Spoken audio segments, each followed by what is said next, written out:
Hello! Happy Ugadi.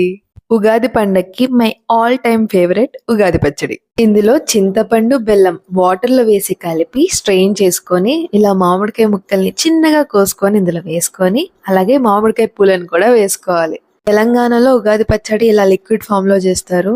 Superb ఉంటది తెలుసా!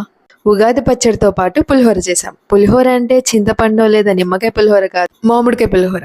అస్సలు మామూలుగా ఉండదు. And guess what? చూస్తుంటే మీకు ఈ పాటికి అర్థమై ఉంటది గదా! యెస్. ఇవి భక్షాలు. అదే బొబ్బట్లు. భక్షాలు ఇలా మంచిగా మీకు నచ్చిన స్టైల్‌లో చేసుకొని, అలా మంచిగా కాల్చుకొని తింటే ఉంటుంది. భక్షాలు రెడీ. హమ్మయ్య! ఇప్పుడు రెడీ అయ్యాయి కదా అని ఇంక తిందాం అనుకుంటే మా మమ్మీ ముందు దేవుడికి పెట్టాలని చెప్పి దేవుడికి నైవేద్యంగా పెట్టాం.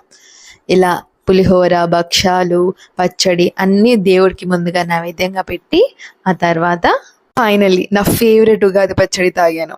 అబ్బా! ఏ రస్నా, ఫ్యాంటా కూడా పనికిరాదు. అంత బావుంది. సూపర్బ్! షడ్‌రుచులు చాలా బావున్నాయి. ఏది ఏమైనా భక్ష్యాలను ఇష్టపడని వాళ్ళుంటారా? భక్ష్యాల మీద అలా నెయ్యి వేసుకొని, ఇలా రాసుకొని, ఆహా!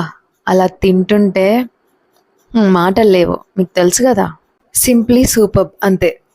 ఇది మామిడికాయ నూరు పచ్చడి. ఇందులో మామిడికాయ, వెల్లుల్లి, ఉప్పు, కారం అన్నీ వేసి నూరుతారు. ఇది చూడ్డానికి కారంగా ఉన్నా గానీ చాలా పుల్లగా ఉంటుంది. నిజంగా. పుల్లగా ఉన్నా గానీ దాని టేస్ట్ మాత్రం చాలా బావుంది. ఇది పులిహోర, భక్ష దేనితో అయినా తినొచ్చు. అసలు సిసలైన మామిడికాయ పులిహోర మర్చిపోతే ఎలా? మామిడికాయ పులిహోరనా మజాకానా? సూపర్బ్! సూపర్బ్! సూపర్బ్!